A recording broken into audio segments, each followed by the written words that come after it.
Hello అండి, అందరూ ఎలా ఉన్నారు? ఈరోజు కేక్ ఆర్డర్ వచ్చేసి హాఫ్ బర్త్డే థీమ్ కేక్ అండి. సో కస్టమర్ మనకి 1 కేజీ కేక్ కావాలని అయితే అడిగారనమాట. సో నేనైతే 1 కేజీ కేక్ కోసం 8 ఇంచెస్ టిన్లో బేక్ చేసుకున్నానండి. సో నార్మల్గా 8 ఇంచెస్ టిన్లో బేక్ చేసుకొని 3 లేయర్స్ కట్ చేసుకుంటే ఏంటంటే హాఫ్ కేక్ హైట్ ఎక్కువ అయిపోతుంది అనమాట. సో మన హాఫ్ కేజీ కేక్ 6 ఇంచెస్లో బేక్ చేసినా హైట్ ఎక్కువ అయిపోతుంది. సో మనం 2 లేయర్స్లో సెట్ చేసుకోవాలి. 3 లేయర్స్ కనుక సెట్ చేసుకున్నాము అంటే హైట్ బాగా ఎక్కువ అయిపోతుంది హాఫ్ కేక్కి. సో అందుకని చెప్పి నేను 2 లేయర్స్లో సెట్ చేసుకున్న తర్వాత ఇలా షేప్ అయితే రెడీ చేసుకున్నానండి. పింక్ షేడ్లోనే కావాలని అయితే చెప్పారు. కస్టమర్ ఇచ్చిన రిఫరెన్స్ పిక్చర్లోని ఏ ఫౌండెంట్ మెటీరియల్ ఉన్నాయో అవన్నీ కూడా నేను ముందే రెడీ చేసి పెట్టుకున్నానండి.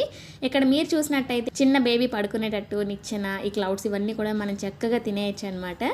సో ఈ కేక్ మీకు ఎలా అనిపించిందో కామెంట్ సెక్షన్లో చెప్పేయండి. ఇది వచ్చేసి నేను 1 కేజీ కేక్ అనమాట.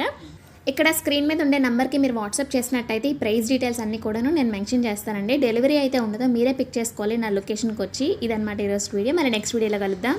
Bye bye.